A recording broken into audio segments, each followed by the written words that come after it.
Just hit the go live button.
Welcome to Black Men Speak. I'm your co-host, the J.R. Stewart.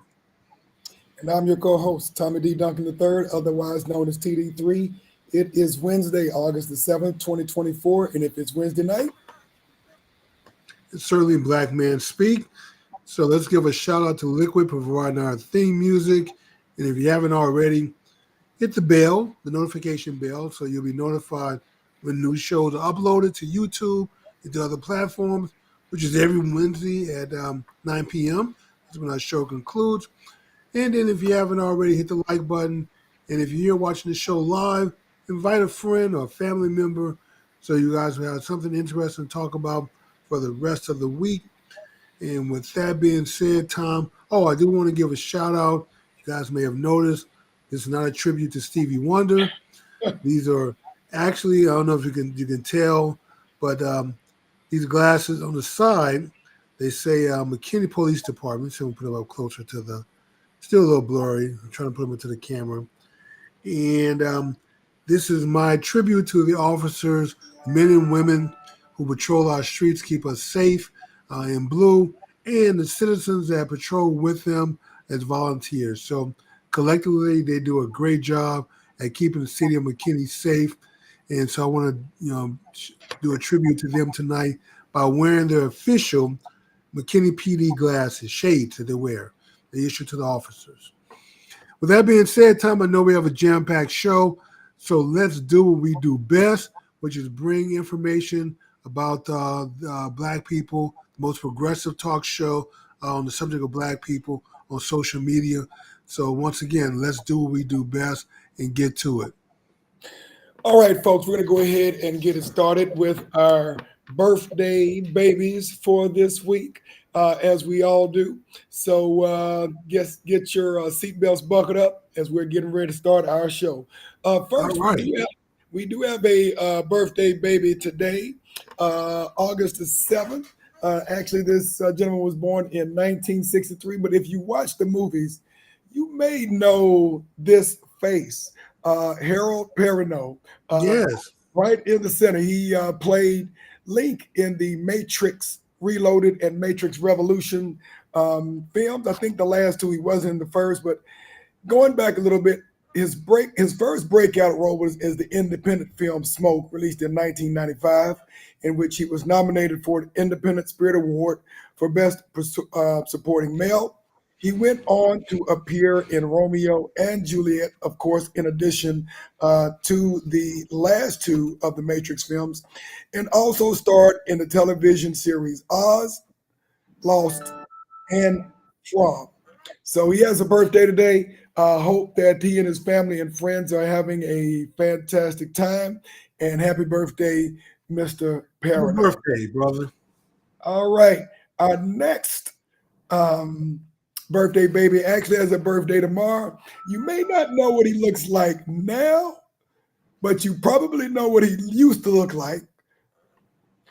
Mohandas Dewisi, otherwise known as Kool Mo D, who was absolutely hip-hop MC who became prominent in the late 70s and made albums all the way through the 90s. He was a member of the rap group Treacherous 3, one of the first rappers to earn a Grammy, and was the first rapper to perform at the Grammys. His second album, How You Like Me Now, was his most commercially successful album, achieving platinum, while his third album, Knowledge is King, went on to earn. Knowledge is King is my favorite. Yeah. Because he had Knowledge is King, I Go to Work, several other songs in there that I like. Get the Picture, I think, was one of them also. I Blow Up. And that was just a jam-packed album. I don't know about the first two, but definitely Knowledge is King. If you haven't gotten it, if it's not part of your collection, definitely go out and get it. It's for the ages. Trust me on that one. I mean, I still listen to it on MP3 in my car when I'm riding around as part of my music collection. So, two of my favorite, couple of my favorites, of course, How You Like Me Now is probably my all-time favorite. But after that, there were a couple of other tracks that I like. The Avenue, and then They Want Money. Oh, The Avenue, that was on Knowledge is King. Exactly. Yes, on The Avenue, yes. And I round out my top three with They Want Money. They Want, yes, that's on their Knowledge is King album also. They Want Money. Like I said, a brother driving a Benz legit. Yes, I ain't gonna say the rest of it because it's a little profanity, but that album, like I said, I may go out and check out the first two, but Knowledge is King is golden to me. That entire album, just about every song on there is worth listening to, and you will definitely enjoy it. Trust me. All right. And also in his later years, after, he began to kind of move in a different direction, he went on a album with Quincy Jones. I don't know if you remember that album called Back on the Block with Quincy Jones. I didn't. But he performed with Melly Mel, Big Daddy Kane, and Ice-T. And that also earned a Grammy for Album of the Year. All that being said, his birthday is tomorrow, August the 8th. So if you got him in your Rolodex, make sure you give him a holler and wish him a happy birthday. Promo D is cool with me. All right. Our next birthday baby has a birthday on August the 11th in a couple of days.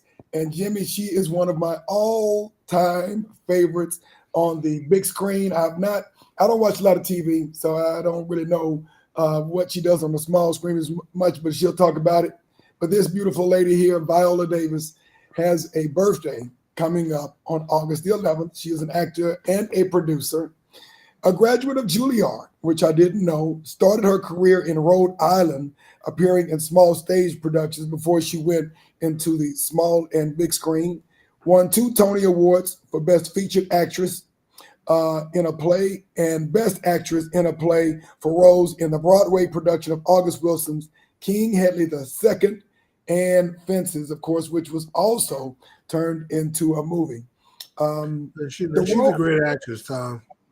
Brilliant actress. Her role in Doubt earned Davis her first Academy nomination.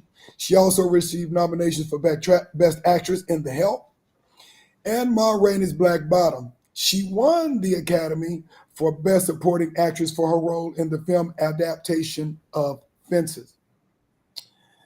Her role as lawyer Annalise Keating. She plays, she does it superbly. She's one of those that's multi-talented, Tom, that can play just about any role, from romance to comedy to drama to mystery. So it doesn't matter. She's just that talented. Unfortunately, she doesn't get the recognition that she deserved, the pay that she deserved, or the roles that she deserved. But she's definitely a great actress. I would have to agree with you on that, Jimmy. Unfortunately, you have very few sisters who have been richly kissed by the son who get premium roles in blockbuster films. And she is, what I would say, Jimmy, on a very small list of richly skinned actresses herself. Folks like Cicely Tyson, who really get strong roles in films, but she is an absolute brilliant woman. And quite frankly, if she was a lighter skinned black woman or a white woman, she would be it, period, hands down. All that being said, let's go ahead and continue. She, of course, played on the TV screen on How to Get Away with Murder, where she won a Primetime Emmy Award for Outstanding Lead Actress in a Drama, and she was the first Black actress to win this award. She's also played leading roles in blockbuster films such as Suicide Squad and The Woman King. So happy birthday to you, August the 11th. If you got it in your Rolodex, make sure you give her a holler. Okay. All right. This next brother, actor and musician, is very talented as well. And, kind of an emerging actor, but has played in a lot of great films. Lakeith Stansfield. Oops, that's the wrong one. This is Lakeith Stansfield. Okay.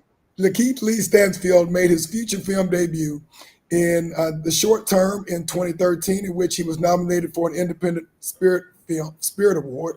He also received recognition for outstanding roles in Get Out, one of my favorite films, Sorry to Bother You, and Judas and the Black Messiah, the last of which he earned a nomination for Best Supporting Actor. Stansfield has also appeared in Selma, Straight Outta Compton, The Harder They Fall, one of my favorites, and The Book of Clarence.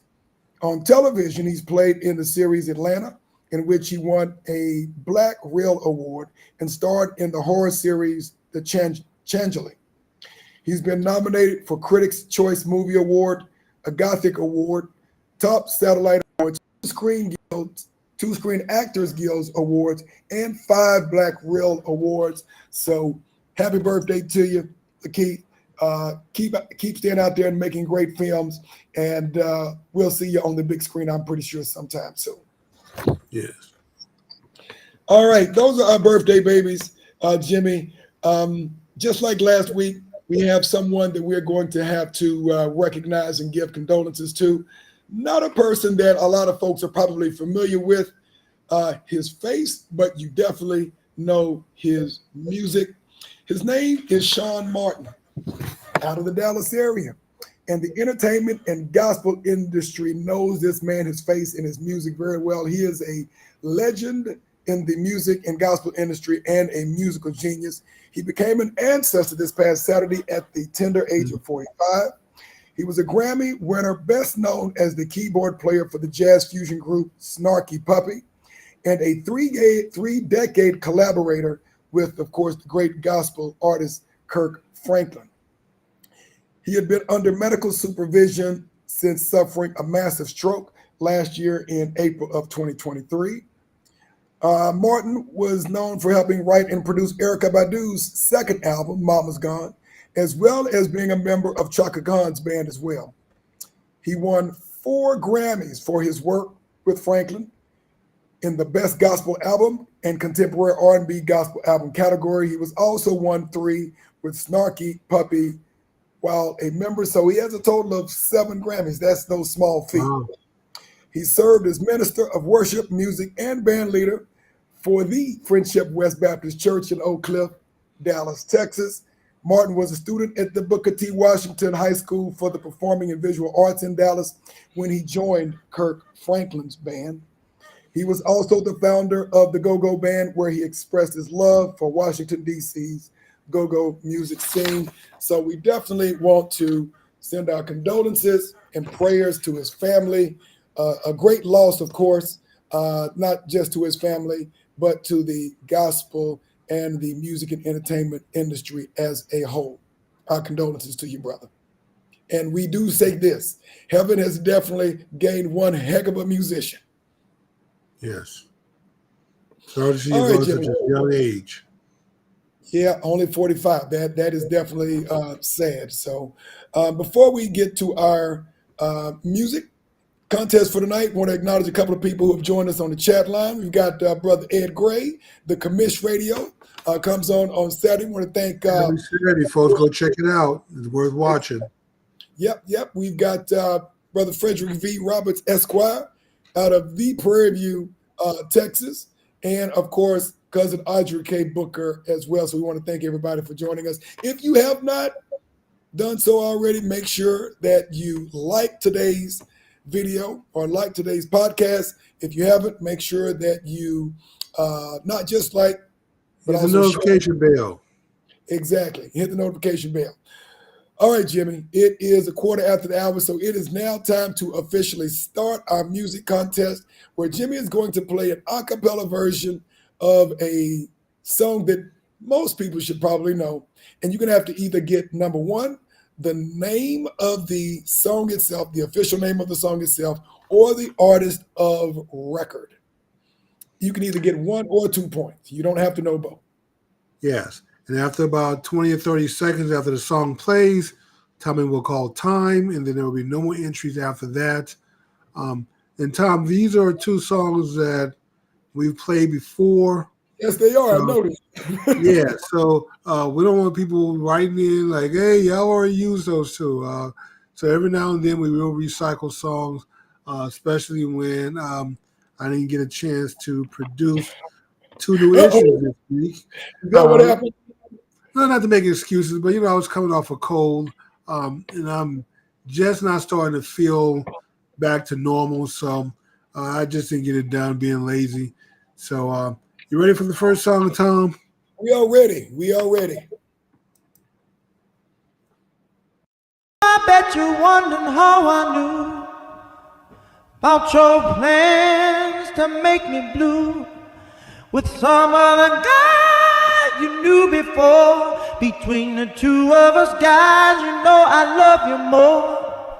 It took me by surprise, I must say, when I found out yesterday. Don't you know that I heard it through the grapevine? Not much longer would you be mine. Oh, I heard it through the grapevine. Oh, I'm just about to lose my mind. All right, Jimmy, I don't All need right. an extra 30 seconds on that. The first person to get it was Uncle Asar Al-Kabulon, and he got the name of the artist and the song right. If you don't know who that is, you've been living on Mars for quite a long time. Yeah, Uncle Asar's an assassin, folks. You're not taking any prisoners. Yep. On second, a very close second place to cousin Audrey K as well. So that is our first, and of course the second will be coming up at about a quarter until the hour. So let's go ahead, and we have a couple of. Let me see. I think we at least have one other person on our chat line. Brother Ephraim Zamil. He is a poet extraordinaire that we have on the line. Make sure that you Google this brother. Very talented, been in the game for a very long time. Ephraim Zamil, if you don't know his work and you like open mic poetry and or jazz, he is a jazz aficionado as well. Make sure you look it up, find out what he has going on. Put his name in the chat line, Tom, so get the correct spelling. Okay, chat line. I'm bad with spelling names, so. All right, Ephraim Zamil. Okay. All right, Jimmy, let's go ahead and get started with our stories for this evening. Let's get started. Let's do what we do best. We have got to continue this week, and then next week will be our last week on our faves from the Paris Olympics. Jimmy, it has gotten more exciting from last week's show to this week, and there were a lot of events, Jimmy, that were pretty excited. So what I'm wanting to hear from everybody who follows the Olympics, what has been your favorite event thus far? And what do you think was the most exciting event for you? I've got my top 1 or 2 in mind for sure, but I want to hear from everybody else what your favorite event was, or what you felt the most exciting event was for you thus far. What about you? What say you, Jimmy? I can go ahead and kick that off. Gabby Thomas running the 200. Man, when she came around that curve, she puts it into another gear. And at that point, when she takes, I'm not going to chase her down from behind. And then what's the girl name? The swimmer, Lebecky. Watching her, and there's Gabby. Man, I'm telling you, that's down the stretch. And Tom, she probably had a 2 or 3 step lead on the next closest person. But when she comes around that curve, you better have at least 3, 4 steps on it at that point to have a chance, because she kicks into another gear when she comes out of that turn, and baby, it's like afterburn. If you're not in front of her at that point, you're definitely gonna be chasing her to the finish line. So that you know what? The U.S. cycling team won gold.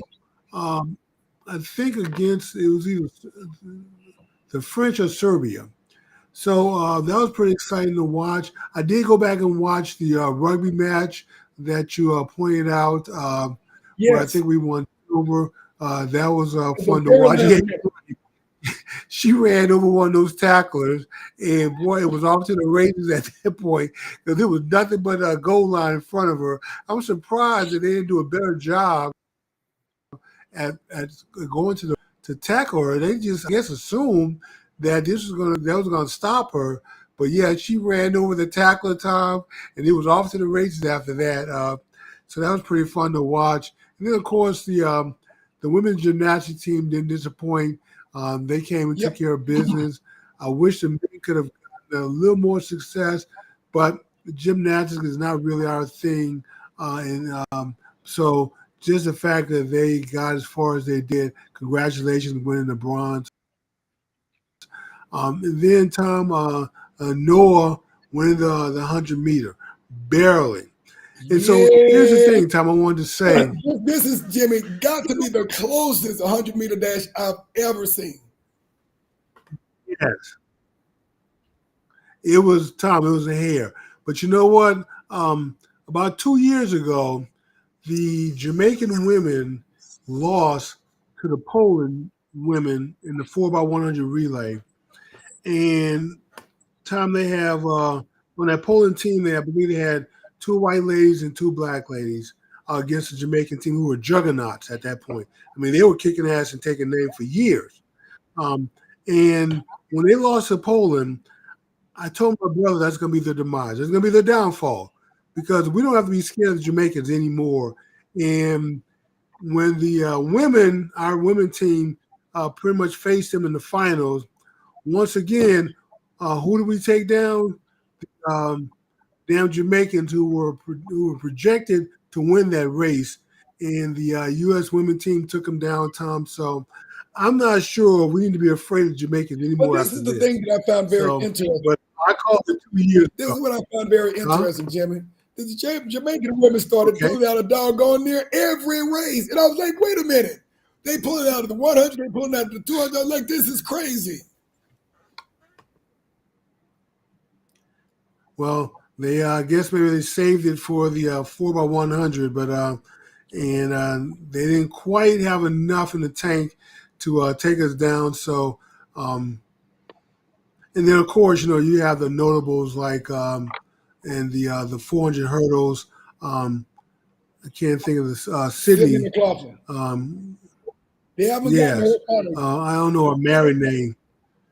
Yeah, she's married now, so I don't know her new married name. Levereau or something like that. But it was Sydney McLaughlin Levereau.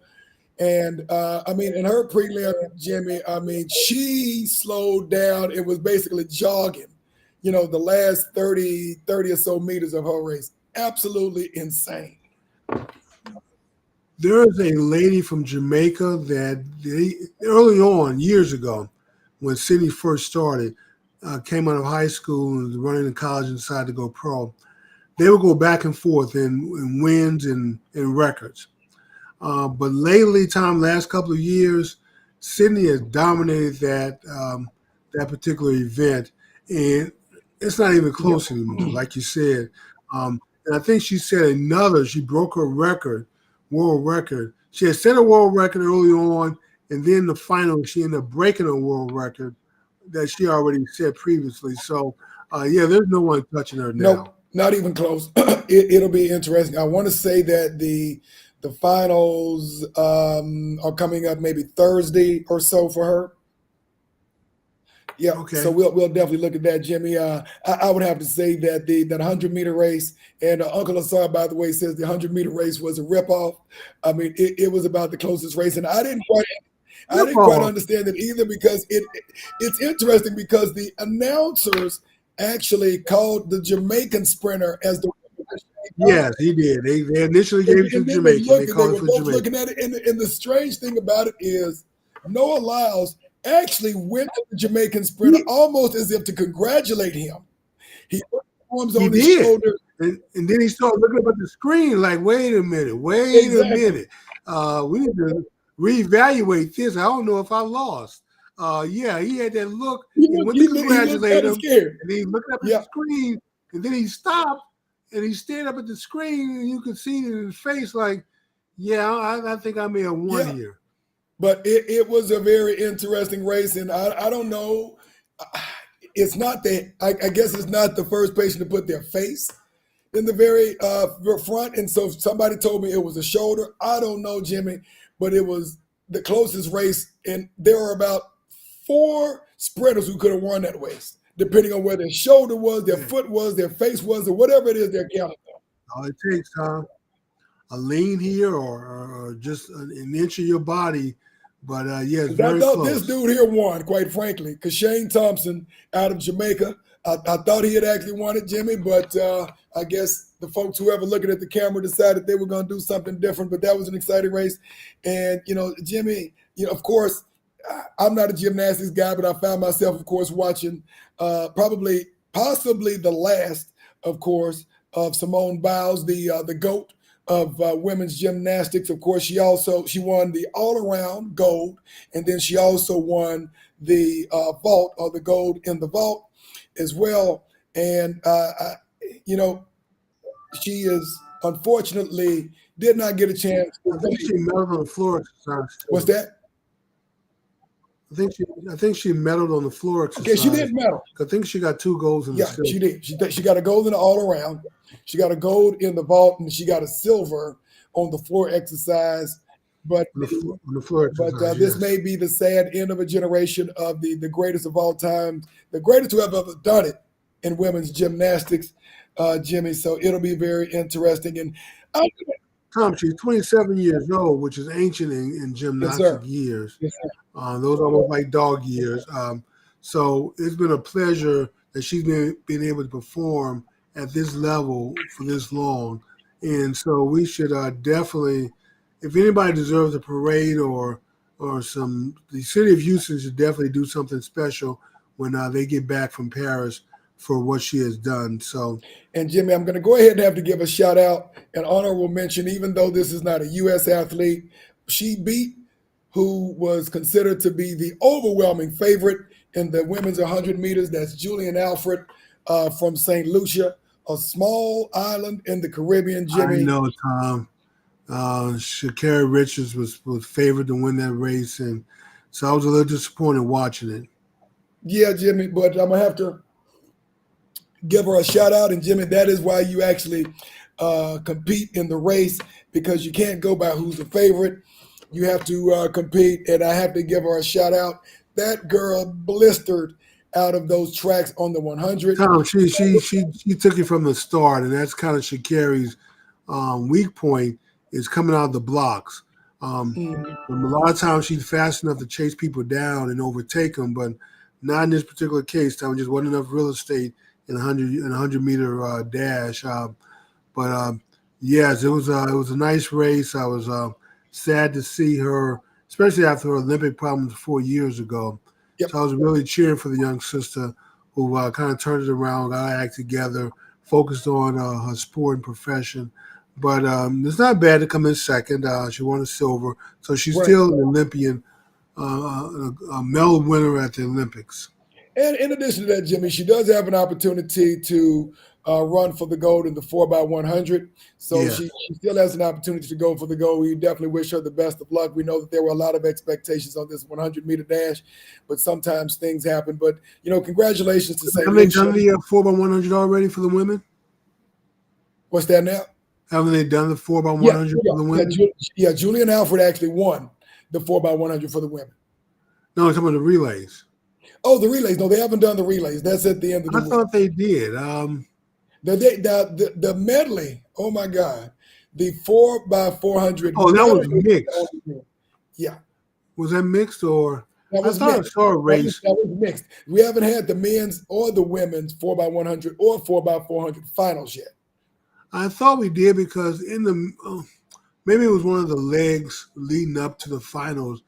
But on the American team, we had Abby Steiner and another white lady who both ran. I don't know, but they were in the middle. And then a young 19-year-old girl ran the last leg. Yeah. Maybe that was a 200. Was that the 200? 200. Yes. Maybe that was a 4x200. 4x200. Okay. Yeah. So we still got some exciting track and field left coming up. Yep. The relays come at the very end, at the end of this week over the next couple of days. Okay. That'll be pretty exciting. You'll get a chance to see Gabby Thomas with the 200. You'll also get a chance to see the 4x100 and the 4x400 for the men's and women. So we still got some fireworks coming up. So we're about halfway through the show. So let's go ahead and get to a couple of stories. Go to our next segment, Tom. What's our next story? Next segment, a couple of interesting stories that just came out this week, Jimmy. I know one of them might appreciate. We talk about health in the Black community. We've had a lot of specialists on, and Mike Bloomberg, of all people, has just committed some more money to historically Black med schools for the 4 med schools for historically Black colleges and universities.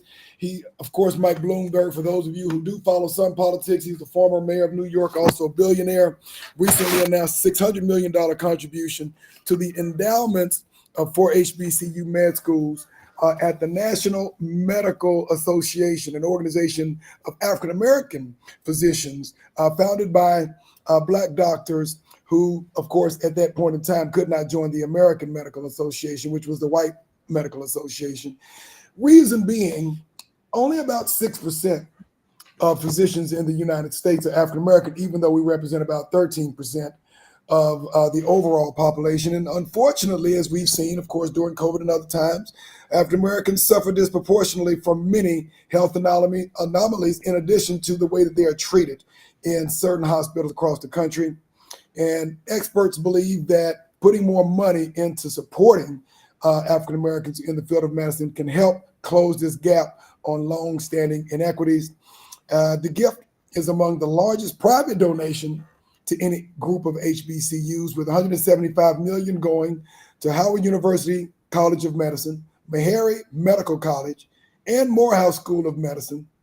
Charles Drew University in California will also receive $75 million. And I think we may have touched this, Jimmy, a few months ago, but Xavier is also going to be opening up. The medical school they're opening up. And they're going to be receiving $5 million.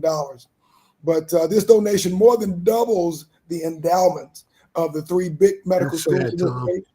Exactly. But it is it's what sad it is. That I'm happy that Bloomberg made the donation, so we need to be happy. But a white Jewish person been having to fund our endowments. We're our Black celebrities, our Black wealthy class, with these. I understand that very few can make a donation that size, but collectively, Tom, we should all be, writing $10, $25, whatever we can spare each month, checks to HBCUs to help build their endowment fund. But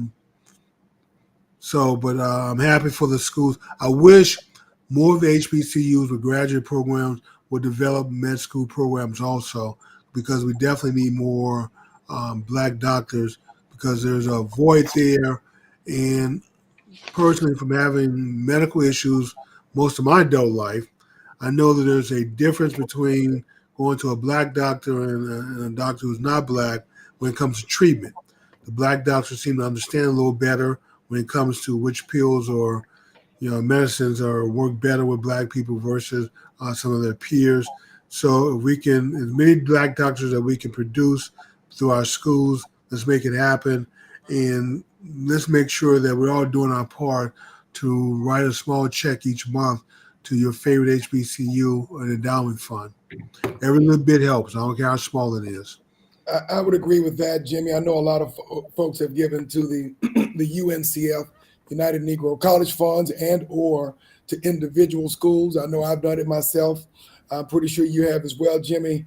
And unfortunately, I still write my two $25 checks each month, just on overdraft to my favorite schools. So, and I didn't even attend these schools, but I still feel it's worth supporting them, Tom, because that's what we need to do. So, like I said, any amount is don't have to worry about it being a small amount. You don't have to write a check for millions.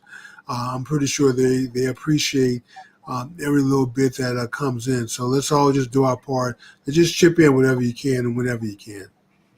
I would agree with that, Jimmy, because ultimately you can't get any freedom ultimately that you don't fund. And, we understand the history of this country. We understand who built this country. We understand who is to this day continuing to usurp wealth from our countries on the continent, in the Caribbean as well. But we have to make a decision politically and economically to fight for, earn our freedom, and sometimes suffer for our freedom, just like the Haitians have when they were the first country to rightfully earn their own freedom.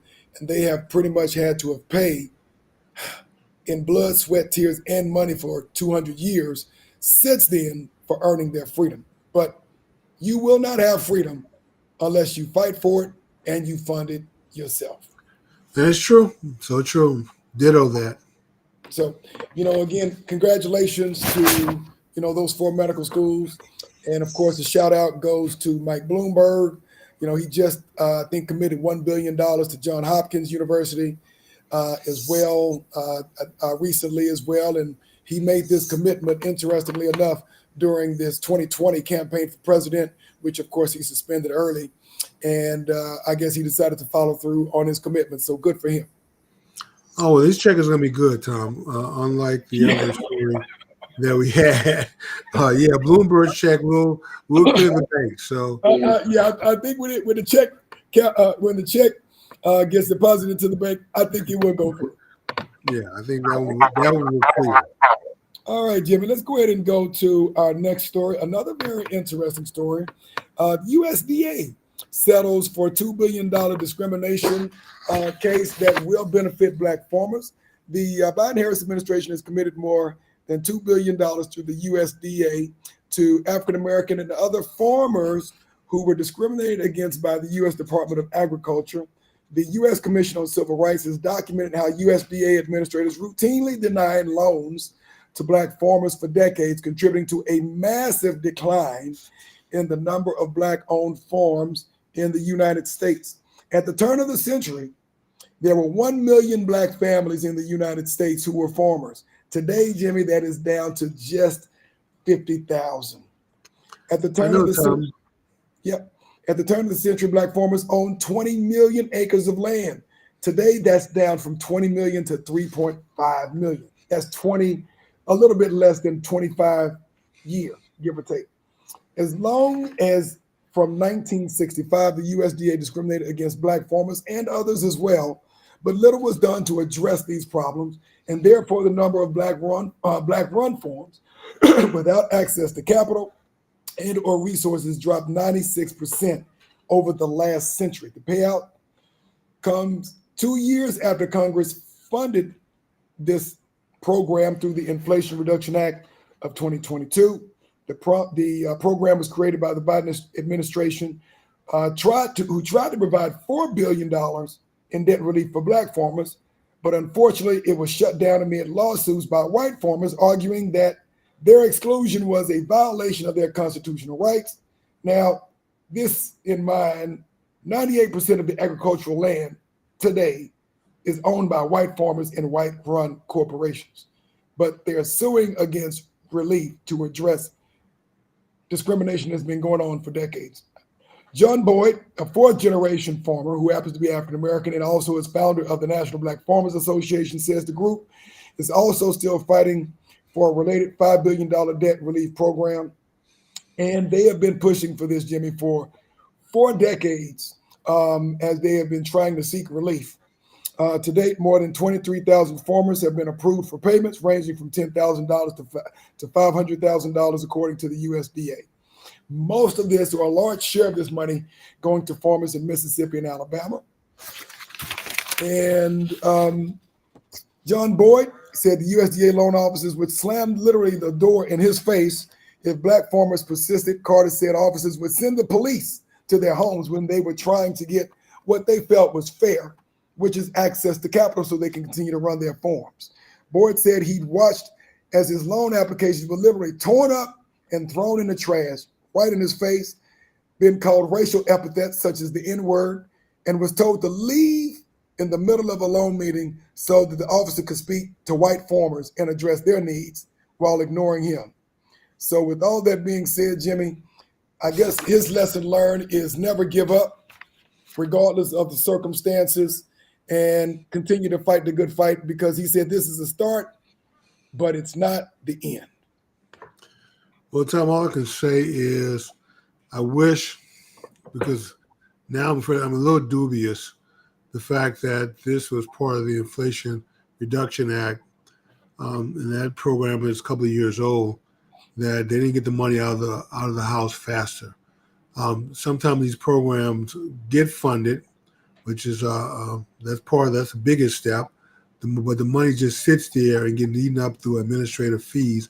And so they may have approved a bunch of money to go out the door, but the money hasn't gone out the door yet. So we'll see how things go in the next couple of months, either with the current administration or the new administration, to get those checks out and provide some relief.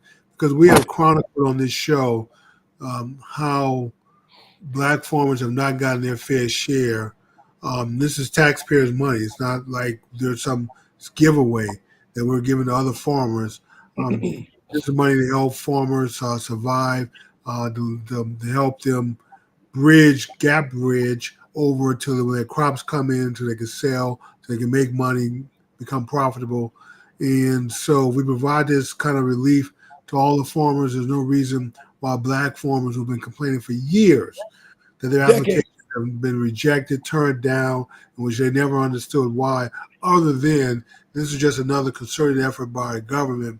I'm not a big tinfoil hat conspiracy person, but this is one that I've checked into myself, and I definitely believe that the USDA, whoever's running it, seemed like no matter what the administration, Republican or Democrat, have seemed to have to be hell bent on putting black farmers out of business. Maybe it's just small farmers or poor farmers, which I know there are a lot of white farmers who've gone out of business also, have been sucked up by the big guys. But definitely no black farmers have not gotten their fair share, and a lot more should have been done to get this money out the door and provide some relief much sooner. So I'm afraid that sometimes money gets approved, but it never gets out the door. Well, the good news is that it has been documented that some of these checks are getting to farmers. Okay, that's great. In varying degrees, and so they are starting to get some of these farmers. And the sad thing about it, just as we've talked about in DEI, there are circumstances that have created the need to provide assistance through the federal government when the county and the state will not do its job in being fair to everyone.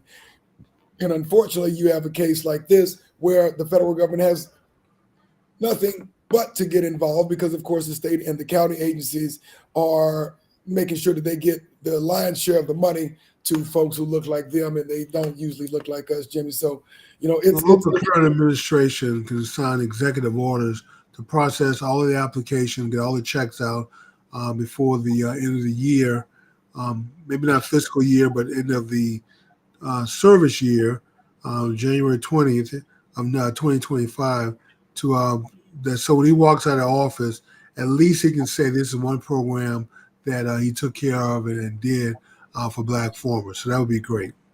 Gotcha. Giving him kudos, even though I'm a far right-wing conservative. We understand that, Jimmy. We understand. I know that takes a lot. So it does.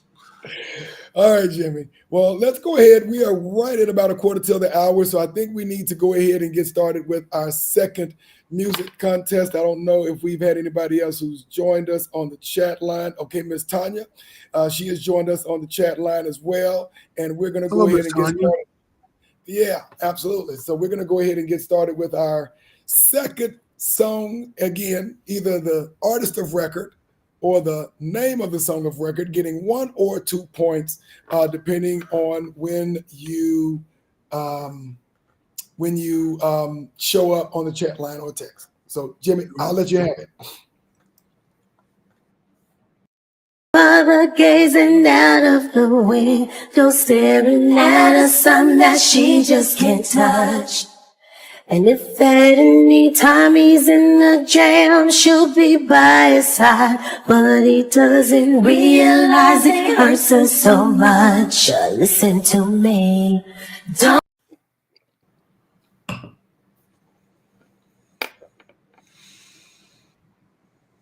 All right, we've got all right, so we've got 2 folks that have come in, and it looks like Miss Tanya has got Waterfalls by TLC. All right. Is that the? Let me make sure. Let me make sure we got. Check all the timestamps now. Yeah, let me see here. Make sure we've got the right name here. Yep, that is the name of the song, and I got the. So it looks like Miss Tanya's got the artist of record and the song as well. So she is back on the board again. Tom, I don't know if we've had a double winner like this, where each winner got both correct. But congratulations to both. Gotcha. Rocking and rolling. Yep. All right, folks. Well, in that case, we have got about, let me see if we have anybody else online. Make sure if you haven't done so already, go ahead and give us a like on this video to make sure that we get our metrics in and get this out to other folks, Jimmy. And now we're going to have the policy face-off between the former Trump and the current Biden administration in terms of policies that they have had that have benefited or not exactly for Black America. So we're going to say, what has the Trump administration done that has helped and hurt Black America, and then the same for the Biden administration. And so this was a request from you guys and ladies. So this is, like we said, this is your show also. So if there's something you want us to talk about or look into or investigate, please reach out to us, and we're open to suggestions for stories. So, Tom, let's start with where do you want to start? The current Biden-Harris administration, or we'll do it in order. So we'll do Trump and then Biden in order. Okay. So the previous Trump administration, when he was in office, he did three things that were major that benefited Black people. Now, let me say this: when you're in your first term, generally there's a honeymoon period during your first 2 years, but you normally can get at least 2 things done on your agenda. And then during the course of 4 years, you can normally get 3 major things done. And then if you're reelected, you may get 1 or 2 done, and then you're a lame duck president. So to spend this kind of political capital to benefit Black folks was hugely amazing, which Trump thought he was going to win 95% of the Black vote next to him go around because there would be such appreciation for what he's done. But it seemed like very few Black people actually knew of these accomplishments. So let's go with the first one, the economic zones that he helped put into law. The bill was written by Tim Scott, and then son-in-law Jared helped, but Trump signed it into law. And that brought in about $85 billion of economic development in Black neighborhoods until BLM started setting fires and burning stuff down, and then, of course, it dried up at that point. The second was financing for HBCUs. So he noticed that every year the HBCUs had to come to Washington, beg for money, and when he inquired as to what that was about, he asked son-in-law Jared to look into it, which he did, and basically Trump decided that the best thing for the HBCUs is to have a budget that they can count on every year and plan on, because part of the problem is that every year you didn't know how much money you were going to get. So you can't plan long term to build a parking lot, a computer center, 3 years from now, 5 years from now, when you have no clue as to what the grant's going to be. So they basically put together a 10-year budget, wrote into the budget for 10 years with increases adjusted for inflation for the HBCUs. And then the third thing, which I'm wondering why now we're so silent about it, Tom, after so many hours and meetings talking about this topic in our book clubs and social meetings about the new plantation, the new cotton, the criminal justice system, and sentencing reform, which state of California, I'm sad to say, still has prison labor with a few other states where they're milking their prisoners, basically having them working for free. But anyway, that's another story. But we were complaining about the federal sentencing guidelines, which the architect of those was Jim Crow Joe, which we know about. His time in the Senate, he did nothing about it after Clinton signed it into law. 8 years as vice president, him and Obama did nothing about those guidelines, even though he said it was a mistake. And then 3.5 years as president, once again, he still has not done anything about those guidelines, which he claimed on the campaign trail when he was running that those guidelines were a mistake. But it seemed to me if it truly was a mistake, you've done something besides lip service to do something about it or to make good on it. But the orange man, who we believe is bad, was the only president who actually did something about it. So those are the three major accomplishments where Trump actually used political capital primarily for the benefit of Black people. So what say you for Biden?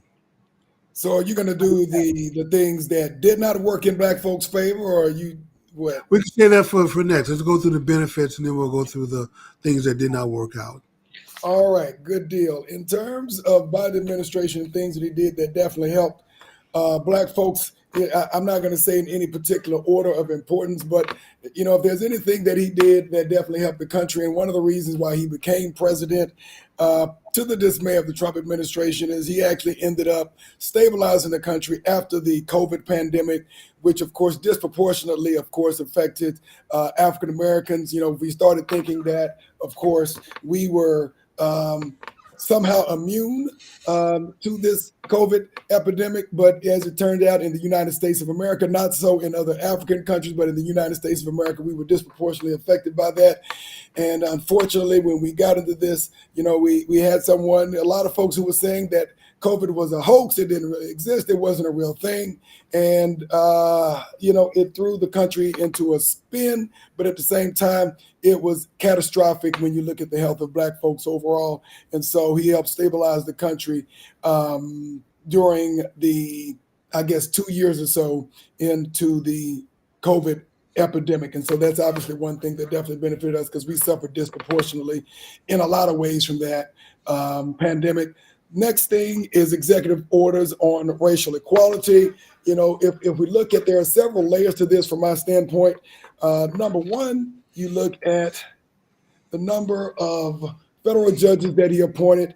Of course, we understand that, when his campaign, quite frankly, was falling off the rails, he went to South Carolina. Black women in particular helped change the narrative and gave him a win in South Carolina that ended up helping him to win the race. And he decided that he was going to reward them for helping to save his campaign. And so when you look at number one, identifying and selecting a Black female vice president. Number two, of course, nominating a Black female Supreme Court justice. Of course, the jury's still out on that, even though we've seen that in many cases she definitely has supported the Black community. And then, of course, also he has actually nominated more female federal justices than anybody else, but more so than anything else. And I think what's important to a lot of Black folks is that because he's had the federal agency to actually investigate and prosecute, in some cases, high-profile cases where, unfortunately, African Americans have been murdered, many of them without any threat to law enforcement officers. And I think this is a very high visibility issue that Biden has been 10 toes down on, that is important to Black folks. I understand that this may be a very small portion of the population, but when you live during an era where you have Justice Floyd, the most visible and egregious murder, state sanctioned, probably in the history of the United States, that matters. And then obviously the student loan forgiveness program and educational funding as well. Obviously, you look at the $7 billion or so that the Biden-Harris administration has committed, of course, to HBCUs. That's not a significant number for HBCUs because we know they are unfunded. But then also, if we look at student loan forgiveness programs, I want to say there is probably somewhere in the range of 300 billion that has gone out. And we understand that that is not all going to African Americans, but what we do know is that, yes, who is most likely to have student loans? Black folk. And among that demographic, who's the most likely to have the largest number of loans? African American women. Who's running most of our households and raising most of our children? African American women. So I would say those three things, not in any particular order of priority, but stabilizing the COVID pandemic. Number two, executive orders on racial equality, and in particular in law enforcement. And number three, student loan forgiveness program. Those are my three things. All right. Let's go Well, to Tom, some of that was a little bit of a stretch, but you did do your job, and I understand trying to defend let's get to the negatives on both sides because we only got about 5 minutes left.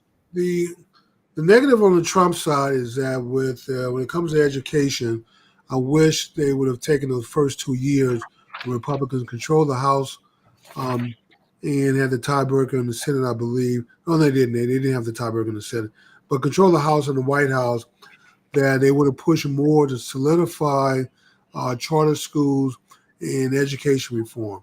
So not just charter school, but school choice, making those a federal mandate to receive money from the Department of Education to lock it in to the states. Because let's face it, the number one thing besides absentee fathers that's killing inner city kids is a lack of a quality education in the schools. So I wish the Trump administration had done more to lock that in when they had a chance. So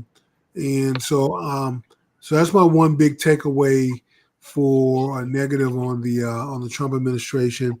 And we only have a couple of minutes left.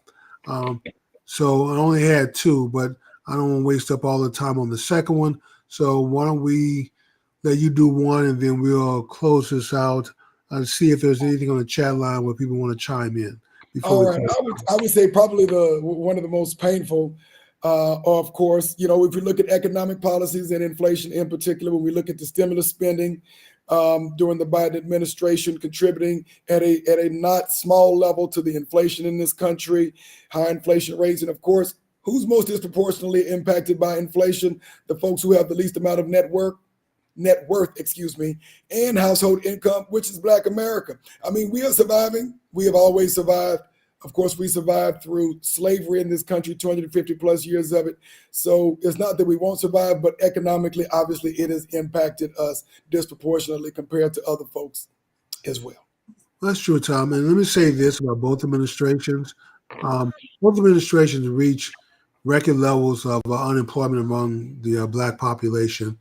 So kudos to both.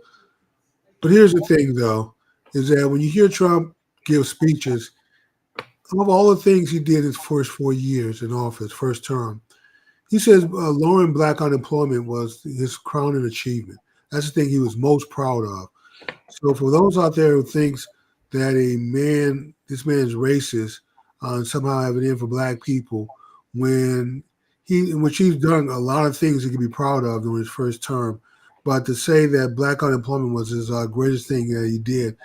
But more work needs to be done, Tom, because still at this point, Black unemployment is still twice the national average. So until Black unemployment reaches the national average or below, we still have a lot of work to do. I would agree with you, Jimmy. And I would say that the Black unemployment rate will never reach the general unemployment rate until we become our own employer. Just require some work. Yeah. Until we become our own employers, we ain't gonna ever have that fixed. Well, that is true too, and maybe Tom improve our educational system, because those Indians, East Indians, not Native American Indians, have conquered the tech sector of America through education. So, and not just them, but the Asians also. But we need to really prepare our kids, Tom, for a global environment, because it's not just you competing against local talent in your city or state. This is an international game now. You got to compete globally for talent.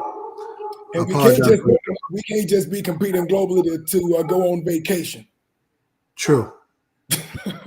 All right, Jimmy, we are out of time. It is 8:59. Jimmy, we are perfect on time. So I want to thank everybody who joined us tonight. Thank everybody who's on the chat line. Of course, join us next week. We're going to have another great show, of course, with the most provocative stories in the country so you can be the smartest person in the room. We want to thank you very much.